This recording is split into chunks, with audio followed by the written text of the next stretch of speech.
"Mom, I think you should sell the house," my son Jeffrey said, not even waiting for his father's ashes to cool. We were sitting in the living room after my husband Harold's memorial service, surrounded by half-empty plates of food brought by neighbors. Jeffrey's wife Brenda nodded vigorously beside him. "It's too big for you now, and honestly, Dad let it fall apart," Jeffrey continued, looking around with poorly disguised disgust. "You're 68, Mom. You need something manageable, something modern." I stared at my son, dressed in his expensive suit that I knew cost more than our monthly mortgage payment. The same son who had visited exactly twice in the past year, despite living just 40 minutes away.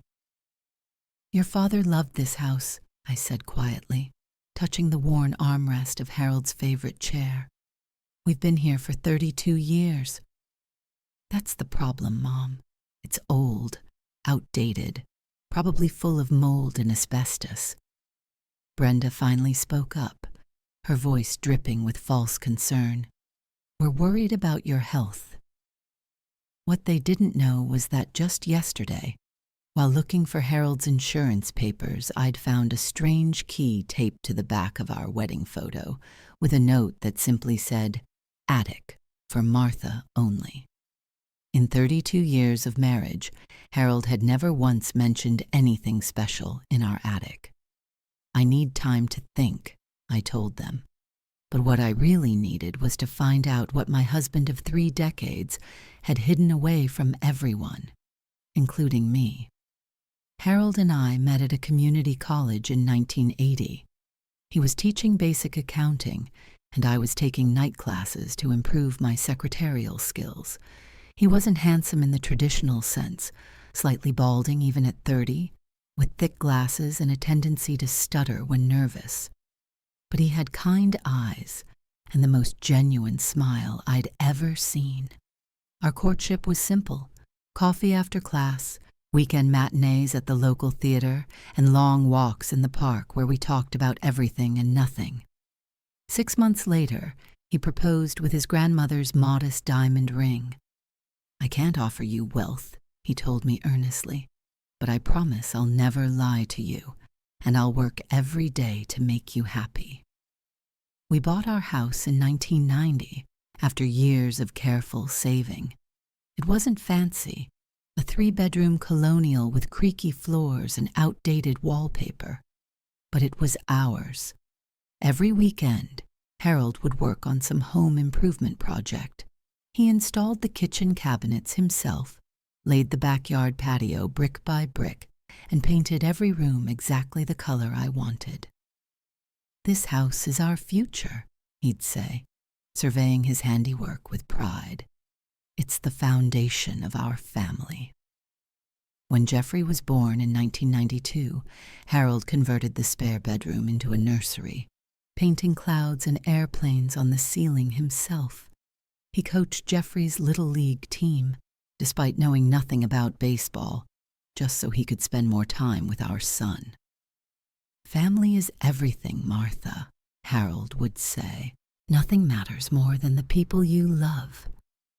As Jeffrey grew, our home became filled with birthday parties, sleepovers, and the general chaos of raising a child. Harold rarely missed a school event, rushing from work to make it to concerts and soccer games, often still in his work clothes. During Jeffrey's high school graduation, Harold squeezed my hand and whispered, "We did good, didn't we?" with tears in his eyes.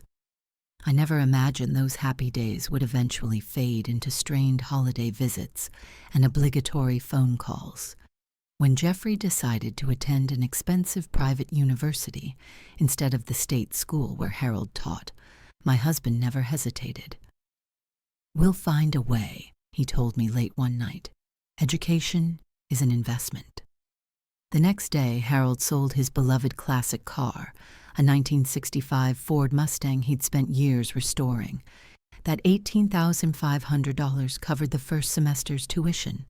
Then he took on additional accounting clients on weekends, working from our dining room table until midnight. When that wasn't enough, we remortgaged our home. $85,000 of our hard-earned equity went straight to Jeffrey's university bursar. Harold never once mentioned it to our son. He needs to focus on his studies, Harold insisted, not on how we're paying for it. In Jeffrey's junior year, I was diagnosed with breast cancer. The medical bills piled up alongside the tuition statements. Harold cashed in his retirement account, $137,000 that was supposed to fund our golden years, to cover my treatments and keep Jeffrey in school. Your health is what matters, he told me. We can always work a few more years. While I recovered, Harold took only half days off work to drive me to chemotherapy, using his lunch breaks and making up the time by working until 8 or 9 at night. He did this for 6 months straight. By the time Jeffrey graduated with his business degree, we'd spent over $200,000 on his education. Our savings were depleted. Our home had a larger mortgage than when we'd first bought it, and Harold's retirement fund was gone. But Harold beamed with pride at the ceremony. It was all worth it, he said, watching Jeffrey accept his diploma. He'll have opportunities we never had. After graduation, Jeffrey took a job at a marketing firm in the city. We saw him less and less. When he met Brenda at a corporate retreat 3 years later, our relationship became even more distant. They're busy building their careers, Harold would rationalize whenever I felt hurt by their absence. That's what we wanted for him, remember? For Jeffrey's wedding, we gave them $25,000, money from a small inheritance, when Harold's mother passed away. It was meant to be our emergency fund. The following Christmas, Jeffrey and Brenda showed us photos of their new luxury condo, purchased with what they called aggressive saving, never knowing it was partially funded by the last of our reserves. 2 years ago, when Harold started experiencing persistent back pain, he delayed seeing a doctor. Let's wait until after the holidays, he said. Medical deductibles reset in January. By the time he finally went, the cancer had spread too far. The doctors gave him 6 months. He lived for 4. The changes in Jeffrey and Brenda's behavior were subtle at first. They stopped asking about Harold's health during calls, changing the subject to their recent vacation or promotion. When they did visit during Harold's illness, they spent more time inquiring about our finances than his comfort. "Have you updated your will, Dad?" Jeffrey asked during one visit, while Harold was resting between pain medications. "Just want to make sure everything's in order," Jeffrey explained when I confronted him later. "For your sake, Mom." 3 months before Harold died, Jeffrey brought up the house for the first time. "You should think about selling, Mom. Real estate in this area is really hot right now." Harold, weak but still alert, shook his head slightly from his hospital bed we'd set up in the living room. "This is your mother's home," he said firmly. "Her decision. Only hers." The next day, while Harold was sleeping, Brenda cornered me in the kitchen. "Jeffrey is worried about you," she said, her voice lowered. "This house is too much maintenance for someone your age. And the medical bills? We're concerned about your financial situation." I noticed how her eyes scanned our outdated kitchen, lingering on the worn countertops Harold had installed 20 years ago. "Harold and I have everything under control," I assured her, though I wasn't certain myself. Harold had always handled our finances. Brenda pursed her lips. "Well, you know Jeffrey is executor of the will. He's just trying to plan ahead."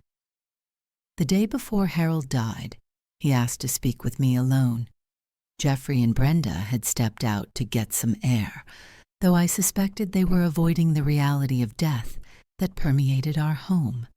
Harold's hand, thin and veined, clutched mine with surprising strength. "Martha," he whispered, "promise me you'll look behind our wedding photo after I'm gone. There's something important there." "What are you talking about?" I asked, thinking the medications had confused him. His eyes, still sharp despite his failing body, focused intently on mine. "Promise me you won't tell Jeffrey until you've seen it yourself." "I promise," I said, to give him peace. Harold died the next morning at sunrise, with me holding his hand and Jeffrey and Brenda asleep in the guest room, having ignored my call to come downstairs as Harold's breathing changed.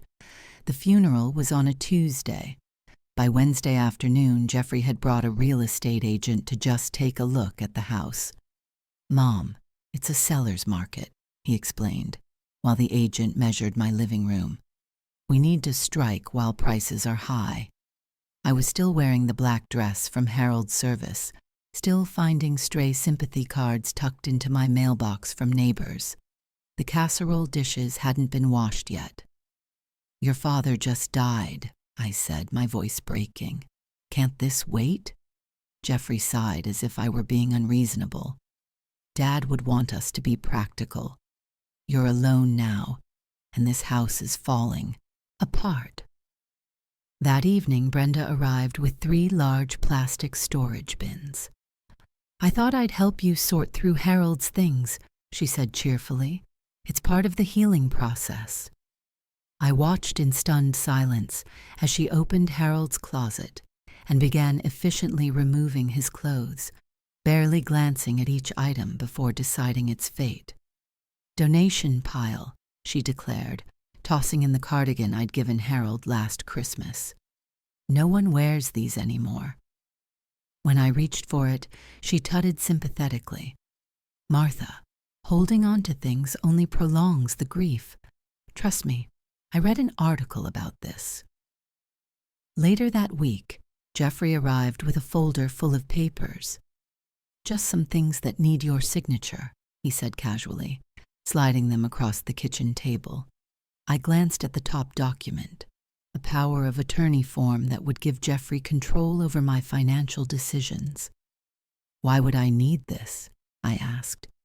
"It's just precautionary, Mom, in case you get overwhelmed. Grief can affect decision-making, you know." When I didn't immediately reach for the pen, his expression hardened slightly. "Dad asked me to look after you," he claimed. This is what he wanted. I knew this was a lie. Harold had specifically told me to make my own decisions, but the subtle manipulation continued. The next day, Brenda showed up with brochures for retirement communities. "This one has a beauty salon on site," she said enthusiastically, "and they serve wine with dinner." "I don't want to move," I stated firmly. Brenda exchanged a look with Jeffrey. "We're just concerned about you being alone in this big house. What if you fall? What if there's a break-in?" The following Sunday, Jeffrey arrived with a contractor who proceeded to point out every flaw in my home. The outdated electrical panel, the aging water heater, the roof that would definitely need replacing within 5 years. "See, Mom," Jeffrey said as the contractor left. "This place is a money pit. Selling is the sensible option." That evening, after they finally left, I remembered Harold's strange request. I went to our bedroom and carefully removed our wedding photo from the wall. Taped to the back was a small brass key and a note in Harold's neat handwriting. "Martha, if you're reading this, I'm gone. There are things I couldn't tell you while I was alive. This key opens the locked cabinet in the attic. Everything inside is yours and yours alone. Do not share this with Jeffrey until you understand everything. I'm sorry for the secrets. I love you. Always, Harold."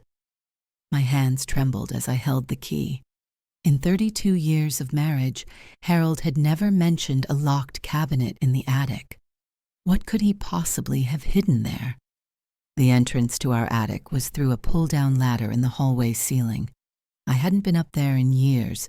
It was Harold's domain, where he stored Christmas decorations and old tax documents. With the key clutched tightly in my hand, I pulled down the ladder and climbed up slowly, my knees protesting each step. The attic was stuffy and dim, illuminated only by a single bare bulb that cast long shadows across the rafters. Cardboard boxes lined the walls, neatly labeled in Harold's handwriting: Christmas, tax records, 1990, 1995, Jeffrey's school projects. Everything was organized, just like Harold himself. At the far end of the attic, partially hidden behind a stack of old suitcases, stood an antique wooden filing cabinet I'd never seen before. It looked out of place among our modest possessions. The wood was rich mahogany, with brass handles and decorative carvings along the edges. The small keyhole gleamed in the weak light. My heart pounding, I inserted Harold's key and turned it. The lock clicked open. Inside the top drawer were dozens of file folders, each labeled with a different company name. I pulled one out, Midwest Holdings LLC, and opened it to find ownership documents, listing Harold Mason as the primary stakeholder of a commercial property in downtown Indianapolis. The property value was listed at $2.8 million. My hands shaking, I opened another folder, Lakeside Investments. More ownership documents, this time for a small apartment complex valued at $3.4 million.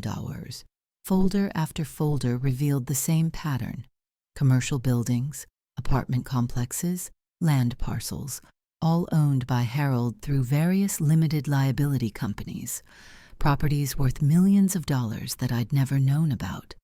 The second drawer contained financial statements, monthly reports showing rental income, property management fees, maintenance costs.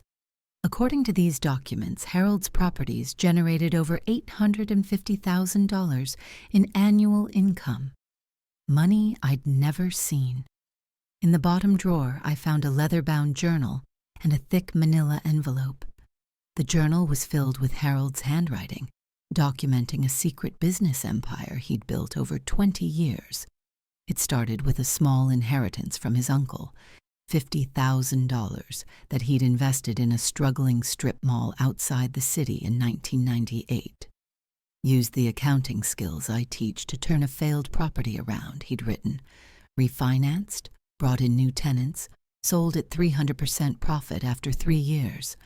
He'd used those profits to buy more properties, each one feeding into the next, growing his wealth in secret while we lived in our modest home, while he drove a 10-year-old sedan, while we remortgaged our house to pay for Jeffrey's education. The final entry was dated just 2 weeks before his death. Everything is in order now. The trusts are established, the documents prepared. Martha will have everything she needs once I'm gone. I just hope she'll understand why I kept this from her all these years. It was never about trust. It was about protecting her and protecting our son from his worst instincts. I've watched Jeffrey change, become someone who values money above all else. If he had known about our wealth, I fear what it might have done to him. Better he believed we struggled. Better he thought he needed to make his own way. But now that I'm leaving, Martha needs to know the truth. The lawyers will explain everything, but I needed her to find this herself, to understand before the vultures circle. The manila envelope contained contact information for a law firm in the city, along with a letter instructing me to call them after I'd found the cabinet. As I sat there, amid the evidence of Harold's secret life, I heard the front door open and close. Jeffrey's voice called up from below. "Mom, where are you?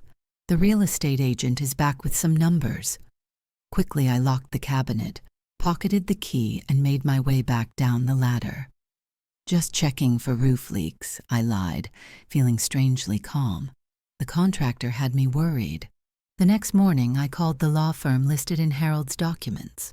A receptionist connected me immediately to a senior partner when I mentioned my name. "Mrs. Mason, we've been expecting your call," said the attorney, a woman named Eleanor Winters. "Your husband arranged for us to meet after his passing. When would be convenient for you?" We arranged a meeting for that afternoon. I told Jeffrey I had a doctor's appointment to ensure he wouldn't insist on accompanying me. The law offices were in a sleek downtown building with views of the city skyline. Eleanor Winters was a sharp-eyed woman in her 60s who greeted me with genuine warmth. "Harold spoke of you often," she said, leading me into a conference room where 3 thick folders waited on the table. "He was a remarkable man." Over the next 2 hours, Eleanor explained what Harold had built, a real estate empire worth approximately $18.3 million, all hidden behind a web of LLCs and holding companies. "But why the secrecy?" I asked, still struggling to reconcile the Harold I knew, the careful community college teacher who clipped coupons and bought generic brands, with this financial mastermind. Eleanor smiled gently. "Harold was concerned about how sudden wealth might affect your family dynamics. He wanted to build security for you without changing how you lived or how you raised your son." She slid a document across the table, a handwritten letter from Harold, addressed to me, and dated a month before his death. "My dearest Martha, if you're reading this, then you've discovered my secret. I never meant to deceive you, but over time the deception grew too large to confess. It began small, a lucky investment that I didn't want to risk losing in our joint finances. Then it grew, and the longer I waited to tell you, the harder it became. I told myself I was protecting our family from the burdens of wealth. I watched what happened to my brother's children after his business success, how entitled they became, how disconnected from reality. I didn't want that for Jeffrey. But I see now that my secret created something worse. Jeffrey believes we struggled financially his entire life. He watched us sacrifice everything for his education. Yet instead of gratitude, it seems to have created resentment, as if our modest lifestyle embarrassed him. Now I fear what will happen when I'm gone. I've seen how he looks at our house, at our possessions. He and Brenda have mentioned helping you downsize multiple times during my illness. I've arranged everything so that you are protected. The enclosed trust documents ensure that you have complete control. Jeffrey will receive a reasonable inheritance, but only when he demonstrates that he values family over money. I'm so sorry for not sharing this with you while I could still see your face and answer your questions. It was my greatest failing as your husband. All my love, forever. Harold." Tears blurred my vision as I finished reading. I felt a complex mix of emotions, betrayal at being kept in the dark for so many years, but also understanding of Harold's intentions. "What happens now?" I asked Eleanor. "That depends on you," she replied. "Harold left everything structured so that you have full control. There's a trust for Jeffrey, but with specific conditions Harold asked you to oversee." She then showed me evidence that Jeffrey and Brenda had already contacted the law firm 3 times since Harold's death, inquiring about his will and assets. They seemed quite convinced there must be more than the house, Eleanor noted carefully. They were particularly interested in knowing if Harold had any investment accounts or insurance policies they might not be aware of. When I left the law office, I had copies of all the trust documents, property portfolios, and financial statements. I also had a new perspective on my son's recent behavior. That evening, I received a text from Jeffrey. "Spoke with a contractor about getting the house ready to sell. He can start Monday. Don't worry about the cost. We'll take it out of the sale proceeds." I didn't respond. Instead, I returned to the attic and spent hours going through every document in Harold's secret cabinet, piecing together the double life my husband had led. Over the next week, Jeffrey's tactics became increasingly aggressive. He arrived one morning with moving boxes and began packing my china cabinet without asking permission. "Mom, you need to start somewhere," he said when I protested. "This house should have been on the market yesterday." When I firmly told him to stop, He threw up his hands in exasperation. "You're being irrational. Dad would want you to move on." Later that day, Brenda called my sister Claire to express concerns about my mental state. "Jeffrey thinks grief might be affecting her judgment," she told Claire. "She's refusing to make necessary changes." Claire thankfully called me immediately. "What's going on, Martha? Brenda makes it sound like you're having some sort of breakdown." I confided in my sister about Jeffrey's pushing to sell the house, but kept Harold's secret to myself for now. Claire was outraged on my behalf. "That house is yours," she said firmly. "Don't let them bulldoze you." The following Sunday, Jeffrey arrived with a real estate contract already filled out. "The market is moving quickly, Mom. We need to list now to get top dollar." When I refused to sign, his facade of patience cracked. "This is ridiculous," he snapped. "You can't maintain this place. You'll drain whatever savings Dad left trying to keep up with repairs." "Your father and I can manage our own finances," I replied calmly. Jeffrey laughed bitterly. "Really? Dad was a community college teacher, and you were a secretary. There's no way you have the resources to stay here. Be realistic." That evening, I received an email from Jeffrey with links to several assisted living facilities. The subject line read, "Options for your consideration, or lack thereof." The next day, Brenda arrived with a woman she introduced as my friend, who's a nurse.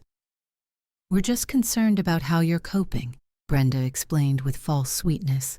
"Sometimes after losing a spouse, depression can set in." The nurse asked probing questions about my daily routine, whether I was taking any medications, if I ever felt confused or disoriented. I realized with a chill that they were building a case to question my competence. When they left, I called Eleanor Winters. "They're escalating," I told her. "I think they're trying to have me declared incompetent." "Harold anticipated this might happen," she replied gravely. "It might be time to implement his contingency plan." The following Saturday, Jeffrey organized what he called a family meeting at my house. He arrived with Brenda, her parents, whom I'd met exactly twice, and to my surprise, my brother Michael, who lived 3 states away.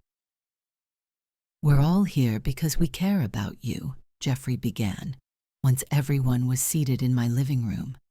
10 pairs of eyes watched me with expressions ranging from concern to curiosity. "Since Dad died, we've noticed some concerning behaviors," he continued.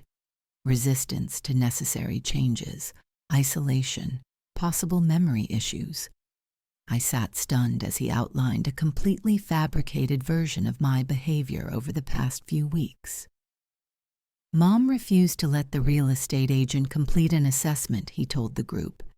"She's been hiding Dad's personal effects, claiming they've been stolen. Yesterday, I found her wandering in the backyard at 5 a.m., confused about what day it was." None of this had happened. I looked at Michael, hoping he would see through these lies, but he was nodding sympathetically. "Martha, we're worried," he said. "This isn't like you." "Because it isn't true," I replied, my voice stronger than I expected. "Jeffrey is making this up because he wants me to sell this house." Brenda reached over to pat my hand condescendingly. "See? This paranoia is exactly what we're talking about." "We've consulted with an elder care attorney," Jeffrey announced. "Given Mom's deteriorating condition, we believe a conservatorship might be necessary." My blood ran cold. A conservatorship would give them control over my finances, my home, my entire life. "That's absurd," I said, standing up. "I am perfectly competent." "Mom, sit down," Jeffrey commanded, as if speaking to a child. "You're proving our point with this outburst." Something in me snapped. Decades of being the peacemaker, of smoothing things over, of making excuses for Jeffrey's increasingly entitled behavior, all of it evaporated in an instant. This is still my house, I said, my voice deadly calm, and I'm asking everyone except my brother Michael to leave right now. Jeffrey's face reddened. Mom, you need help. We're trying to get out, I repeated, or I will call the police and report all of you for elder abuse and attempted fraud. Brenda gasped dramatically. See how irrational she's become? I walked to the phone and picked it up, dialing the first number. I'm calling my attorney first, I said, then the police. Your choice whether you're still here when they arrive.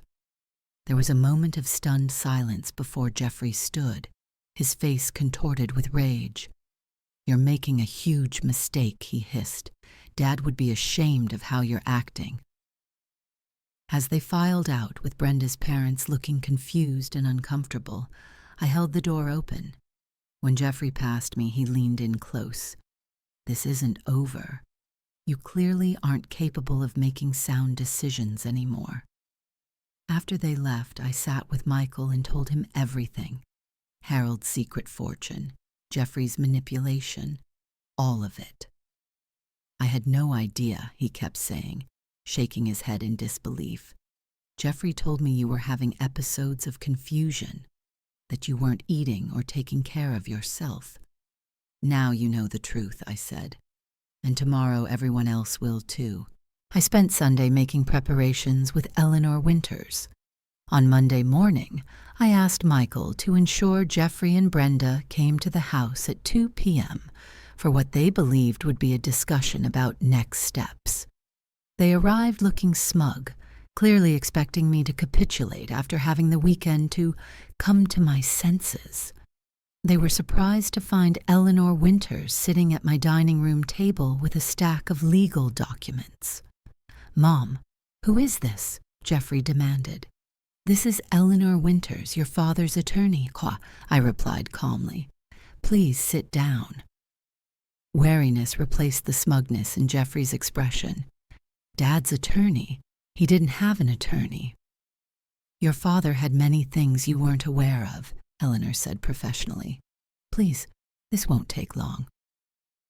Once they were seated, Eleanor opened a leather portfolio. I represent the estate of Harold Mason, she began.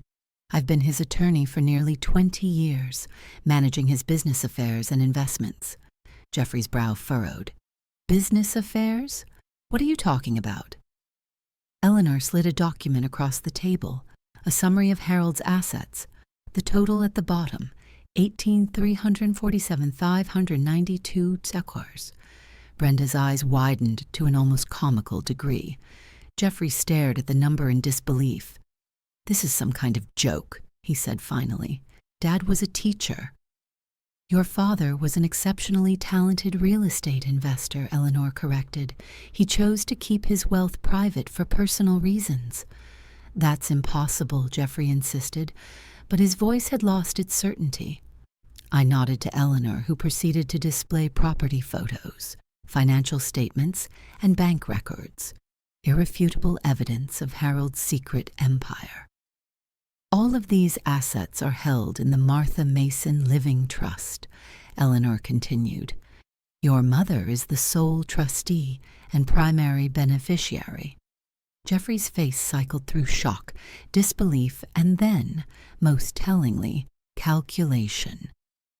So all of this belongs to my mother, he asked, a new note of deference in his voice.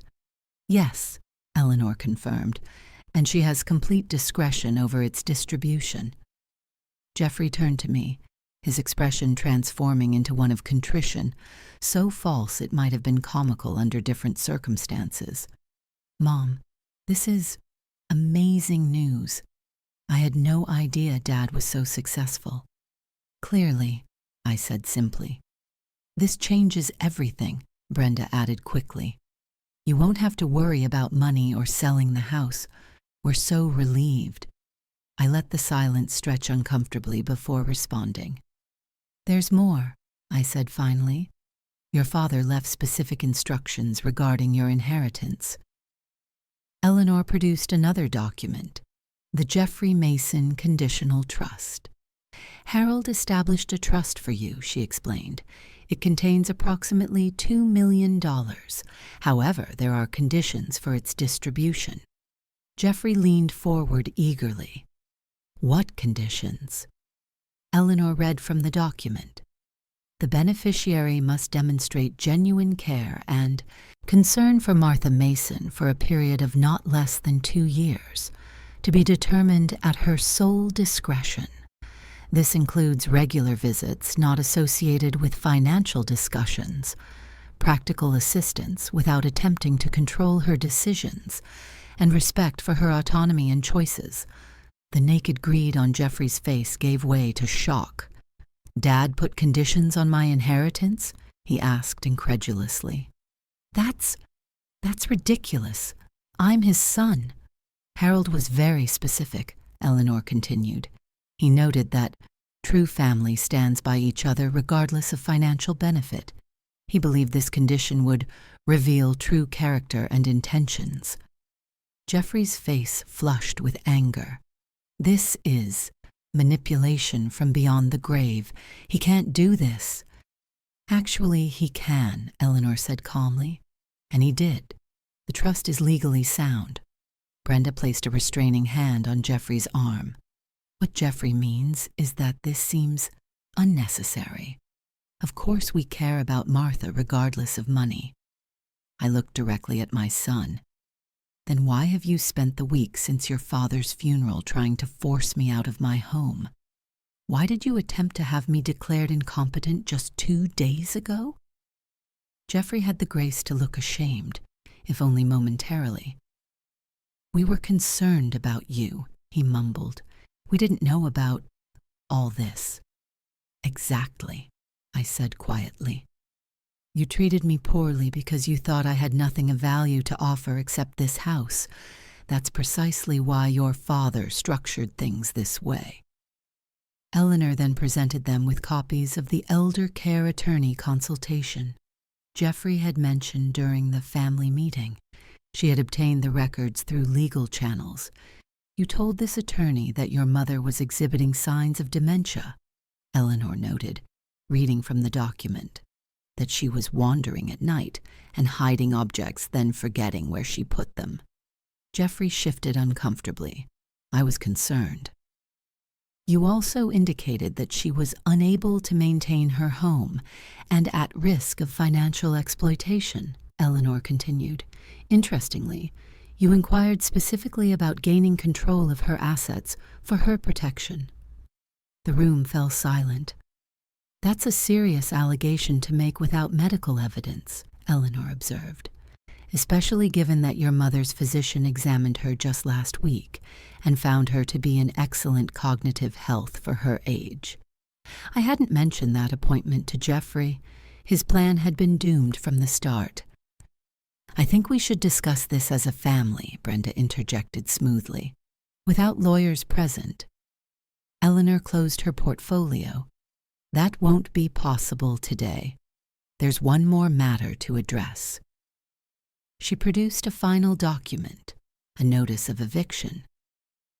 What is this? Jeffrey demanded. The condominium where you and Brenda reside, Eleanor explained. It's owned by Lakeside Investments, one of Harold's companies. According to property records, you've been paying below market rent for the past 5 years. Jeffrey's face paled. Dad owned our condo building? Yes. He subsidized your rent without your knowledge. The actual market value is approximately double what you've been paying. So what does this mean? Brenda asked, her voice tight. It means you have 30 days to either begin paying the current market rate of $3,200 per month or find new accommodation, Eleanor stated matter-of-factly. Jeffrey stood abruptly. You can't do this. We're family. Family, I said quietly, doesn't try to declare their mother incompetent to gain control of her assets. We were trying to help, Brenda insisted, her composure finally cracking. No, I replied. You were trying to help yourselves. There's a difference. Eleanor gathered her papers. Mrs. Mason, is there anything else you'd like to add? I looked at my son, the boy I'd raised, the man he'd become, and felt a profound sadness beneath my resolve. Your father wanted to believe the best of you, Jeffrey. That's why he created the conditional trust. He thought if the financial incentive was removed, your better nature would prevail. Jeffrey stared at the table, unable to meet my eyes. The conditions still stand, I continued. 2 years of genuine care and respect, not because of what I can give you, but because I'm your mother. And if we don't meet these conditions, Brenda asked coldly, then the $2 million will be donated to the scholarship fund your father established at his college, I said, to help students who can't afford education otherwise. As they left, Jeffrey turned at the door. Mom, take some time, I interrupted gently. Think about what kind of person you want to be. Then we can talk. After they were gone, Michael put his arm around my shoulders. Harold would be proud of you, he said. In the weeks immediately following our confrontation, Jeffrey and Brenda maintained a shocked silence. Their carefully constructed plans had collapsed, and they retreated to assess their new reality. The eviction notice for their condo remained in effect, and within a month, they'd moved to a smaller apartment across town. Eleanor helped me set up regular meetings with Harold's property managers and financial advisors. Initially overwhelmed by spreadsheets and investment projections, I soon discovered I had absorbed more from Harold's dinner table conversations than I'd realized. You have good instincts for this business, Harold's longtime property manager told me after I correctly predicted which of 2 commercial tenants would renew their lease. Harold always said you were smarter than he was. 3 months after Harold's death, I received my first official income report as owner of Mason Properties, $78,450 for a single month. The figure was so staggering I had to sit down. This was more than Harold had officially earned in a year of teaching. What am I supposed to do with all this? I asked Eleanor during our weekly meeting. She smiled gently. Whatever you want, Martha. That's what Harold intended. My first impulse was to help others. I anonymously paid off the medical bills for my neighbor whose husband was battling cancer. I established a fund at Harold's college to cover emergency expenses for struggling students. I donated to the Cancer Research Center that had treated Harold during his illness. But I also began to take care of myself in ways Harold and I had always deemed unnecessary luxuries. I hired a weekly cleaning service for the house. I replaced our 15-year-old mattress with a top-of-the-line model that eased my arthritis. I engaged a personal trainer who specialized in fitness for seniors. Your posture has improved dramatically, my doctor noted during my 6-month checkup, and your blood pressure is lower than it's been in years. I've been taking better care of myself, I explained. Whatever you're doing, keep it up. You look 10 years younger. With Eleanor's guidance, I moved the headquarters of Mason Properties, formerly Midwest Holdings, into a small office building downtown and began taking a more active role. I hired a talented young woman named Sophia as my assistant, and together we modernized systems that Harold had managed with paper ledgers and handwritten notes. Your husband was brilliant with numbers, Sophia observed, but his filing system belongs in a museum. I laughed, knowing Harold would have agreed. He was old-fashioned in some ways. It was part of his charm. 6 months after our confrontation, I received a handwritten letter from Brenda. The tone was stiff, formal, but contained what appeared to be a genuine apology. I misjudged both you and Harold, she wrote. The values I once dismissed as old-fashioned and unsophisticated were actually principles of integrity that I failed to recognize. Jeffrey and I are working to rebuild our lives on a more honest foundation. The following week, Jeffrey called. Mom, I'd like to see you, he said, his voice lacking its former confidence. If you're willing. We met at a small cafe halfway between our homes. He looked different, thinner, less polished, but somehow more substantial. "I've been seeing a therapist," he admitted after awkward small talk, "trying to understand why I became so fixated on money and status that I was willing to hurt you to get it." "And what have you learned?" I asked. He smiled ruefully. "That I've been chasing external validation my whole life. Dad gave me love without conditions, but I always wanted more. More attention, more stuff, more status. When I thought you were struggling financially, I was actually embarrassed by you both. How twisted is that?" "We all have blind spots," I said gently. "Your father certainly did." "He was trying to protect me from myself," Jeffrey acknowledged. "I see that now." The first major decision I made as head of Mason Properties was to establish the Harold Mason Memorial Scholarship, a full-ride program for accounting students from low-income backgrounds. The irony that Jeffrey had benefited from such generosity while believing we were struggling wasn't lost on me. At the scholarship announcement ceremony, I invited Jeffrey to speak. He shared the story of how his father had sold his beloved Mustang to pay for his first semester of college, a sacrifice he'd never known about until after Harold's death. "My father understood that true wealth isn't measured in bank accounts," Jeffrey told the audience, his voice breaking slightly. "It's measured in the lives you touch and the legacy you leave behind." As I watched my son speak with genuine emotion, I realized that Harold's unconventional plan had worked. By hiding his wealth, he'd protected our family from the corrupting influence of easy money.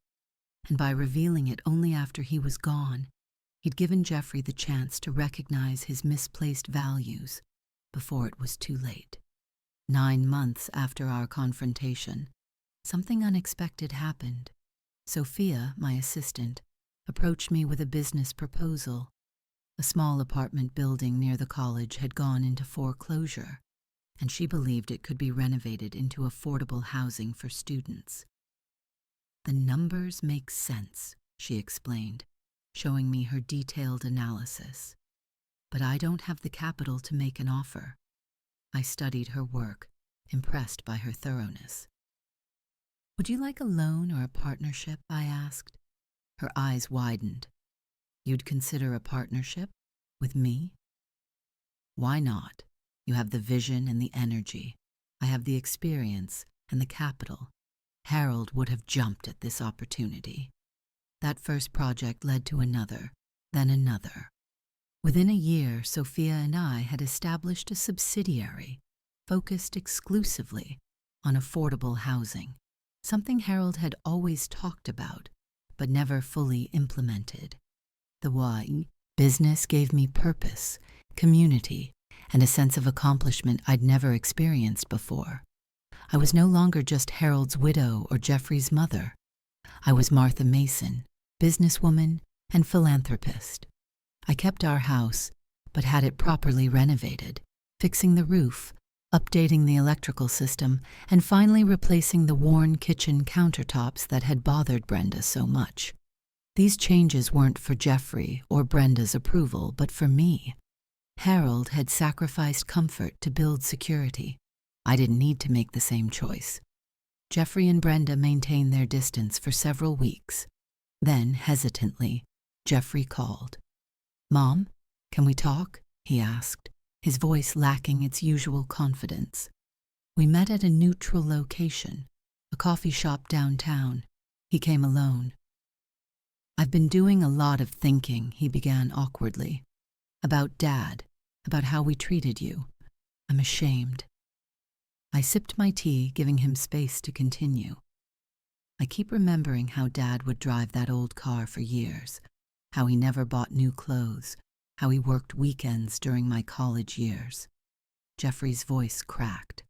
"All while he had millions. He didn't spend it on himself. He was saving it for us, wasn't he?" "For me," I corrected gently.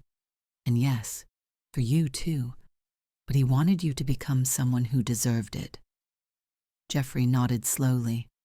I didn't. I became exactly what he feared. You became focused on appearances, I said, on what things cost rather than what they're worth. We talked for nearly 2 hours. Jeffrey explained how he and Brenda had struggled with debt despite their good jobs, the luxury condo, expensive cars, exclusive vacations, all funded by credit cards and loans. We were drowning, he admitted. When Dad got sick, I started thinking about what would happen after, if there might be an inheritance that could solve our problems. Money rarely solves problems, I told him. It just creates different ones. Over the following months, Jeffrey made tentative efforts to rebuild our relationship. At first, I was wary, suspecting his motives were still financial. But gradually, I saw genuine change. He sold his luxury car and bought a sensible sedan. He and Brenda moved to a smaller apartment they could actually afford. He started visiting me weekly, helping with yard work or small repairs around the house without being asked. 6 months after our confrontation, I invited Jeffrey and Brenda to Sunday dinner. Brenda seemed uncomfortable, clearly struggling to reconcile her previous disdain for our modest home with the knowledge of our actual wealth. The kitchen looks nice, she offered stiffly. Thank you, I replied. I kept the cabinets your father-in-law built. They're solid oak, better than anything I could buy new. As we ate, I noticed Jeffrey watching me, with an expression I hadn't seen since he was a boy, something like wonder mixed with respect. You know, Mom, he said during dessert, I never asked what you did with Dad's business. Are you selling the properties? Actually, I'm running them, I replied casually. I've hired good managers, but I make the final decisions. I'm quite good at it, it turns out. His eyebrows shot up in surprise. You're running a multi-million-dollar real estate company? I'm 68, Jeffrey, not incapable, I said with a smile.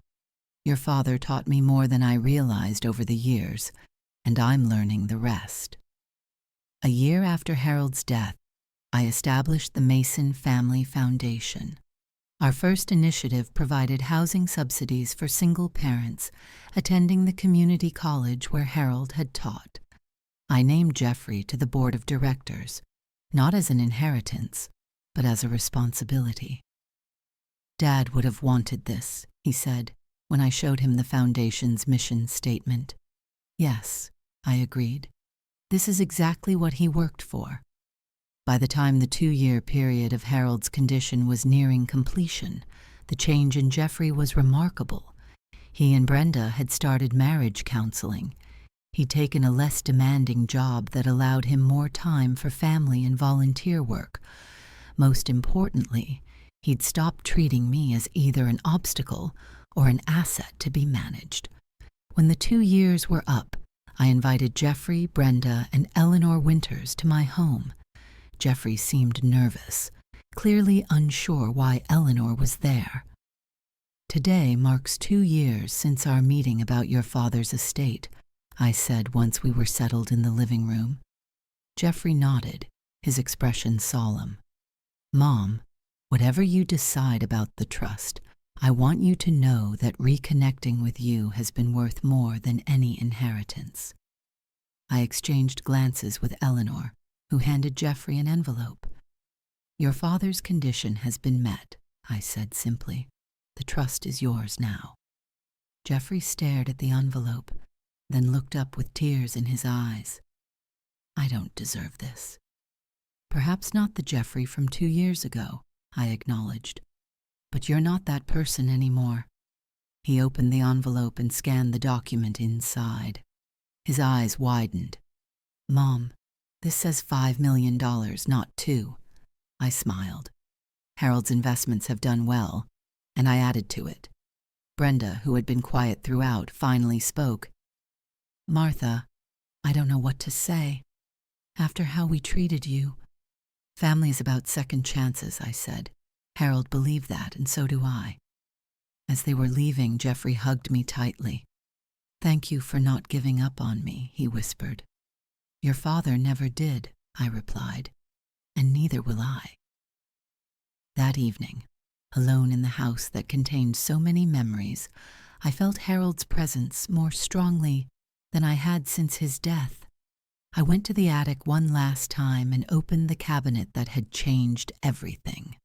Inside the top drawer, I placed a new journal, my journal, documenting the past year of discovery, growth, and reconciliation. A continuation of Harold's story. Our story. "You were right," I said aloud to the empty room. "It was worth the wait." 3. Years after Harold's death, I still live in our house. I've become known in our community not as Harold Mason's widow, but as Martha Mason, businesswoman and philanthropist.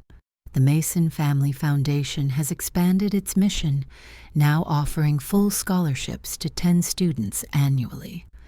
Jeffrey and Brenda welcomed their first child last spring, a boy they named Harold.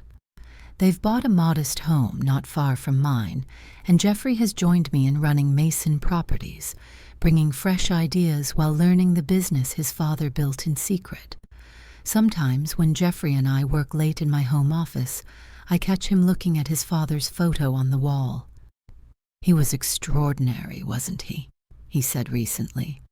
"Building all this while making us believe we were just getting by." "He was protecting what mattered most," I replied. "Not the money, but the people he loved." "I wish I could tell him I finally understand," Jeffrey said softly. "He knew you would, eventually," I assured him. "That's why he left the key for me to find." The attic cabinet remains in place, though I've moved most of the documents to a proper office. I keep it as a reminder that sometimes the most valuable treasures are hidden in plain sight, like the strength I never knew I had, the business acumen I didn't realize I'd absorbed, and the son who, when given the chance, found his way back to the values his father had tried to instill. After his death, I climbed into the attic and discovered not just hidden wealth, but hidden truths about my husband, my son, and myself. The greatest revelation wasn't the millions of dollars, but the second chances that money can't buy and only love can afford. Did you like my story? And which city are you listening from? Let's meet in the comments. If you liked the story, you can support me by sending a super thanks so I can keep bringing more stories like this. Thank you so much for your sweet support. I'm looking forward to your comments on the story. On the screen, you can see 2 new life stories that I highly recommend. There's so much more on my channel. Don't forget to subscribe. See you in the next life story. With love and respect.